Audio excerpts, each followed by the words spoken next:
اور یہودیوں سے غزوہ جنگ خیبر ہوئی، خیبر کی جنگ ہوئی، خیبر کا قلعہ فتح کیا گیا، اور وہ انشاءاللہ ہم کل دیکھیں گے کہ کیسے خیبر کا قلعہ فتح کیا گیا، اور یہودیوں کے قلعوں پہ اور یہودیوں کے علاقوں پہ کیسے آقا نے جو ہے وہ تسلط حاصل کیا اور اسلام کا جھنڈا لہرایا، اسلام نے تو کیسے ہوا۔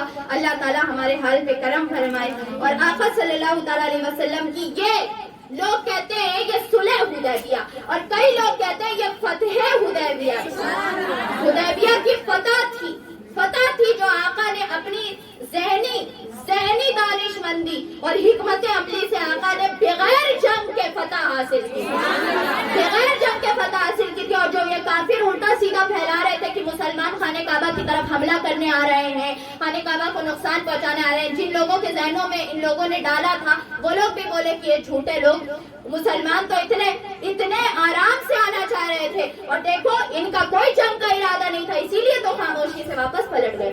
تو جو لوگ آس پاس جن کا دماغ انہوں نے خراب کیا تھا وہ لوگ بھی سمجھ گئے کہ یہ کفار مکہ جھوٹ بولتے والے ہیں، اور ان کا ساتھ بھی چھوڑ دیا ان لوگوں نے، اور مسلمانوں کا ایک اچھا امپیکٹ پڑا، یہاں تک کہ عیسائیوں تک بھی یہ خبر پہنچی کہ مسلمان کتنے صبر والے ہیں اور کتنا اپنے نبی کی بات ماننے والے ہیں، کہ نہ چاہتے ہوئے بھی جو ان کے نبی نے کہا انہوں نے سر جھکا کے قبول کر لیا، کتنے امن والے لوگ ہیں۔ عیسائیوں کو بھی یہ بات متاثر کی، اور اس چیز سے کافی فائدہ ہوا اسلام کو۔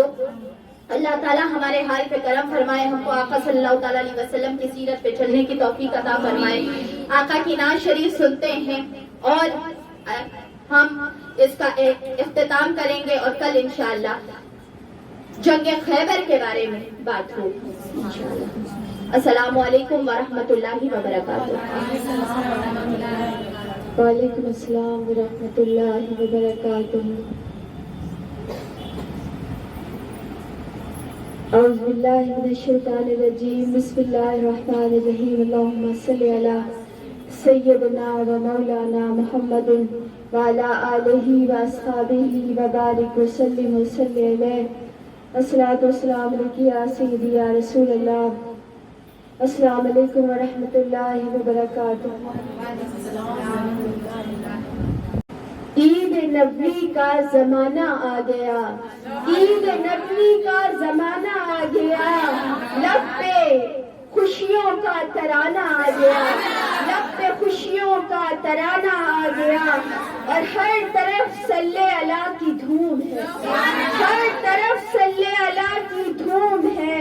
وقت میں سارا زمانہ آ گیا، وقت میں سارا زمانہ آ گیا، اور پرچم دین محمدی ہو بلند، پرچم دین محمدی ہو بلند، کفر کو گردن جھکانا آ گیا، کفر کو گردن جھکانا آ گیا، عید نبوی کا زمانہ آ گیا، لب پہ خوشیوں کا ترانہ آ گیا۔ یا رسول اللہ، یا رسول اللہ، یا رسول اللہ۔ کرم کے بادل برس رہے ہیں، دلوں کی کھیتی ہری بھری ہے، کرم کے بادل برس رہے ہیں، دلوں کی کھیتی ہری بھری ہے، یہ کون آیا کہ ذکر جس کا نگر نگر اور گلی گلی ہے، یہ کون آیا کہ ذکر جس کا نگر نگر اور گلی گلی ہے، یہ کون بن کر قرار آیا، یہ کون جانے بہار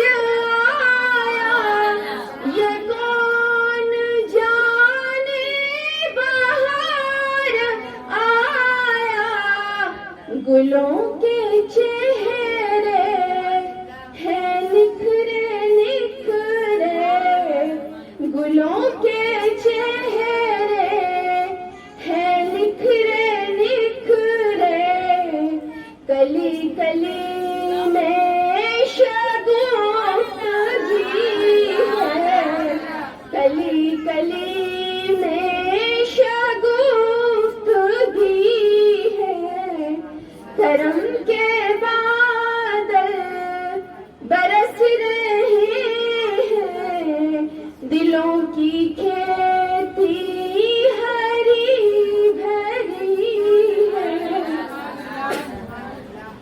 دیے دلوں کے جلائے رکھنا، نبی کی محفل سجائے رکھنا، نبی کی محفل سجائے رکھنا، جو راحت جاں سکون دل ہے، وہ ذکر ذکر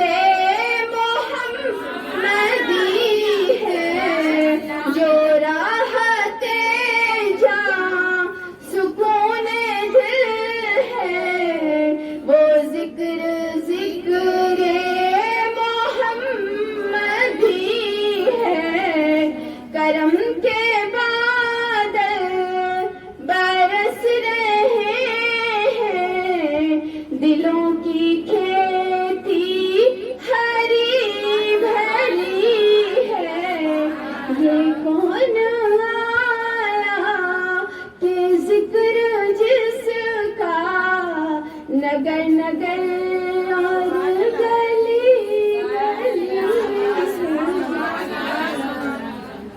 السلام علیکم ورحمۃ اللہ وبرکاتہ۔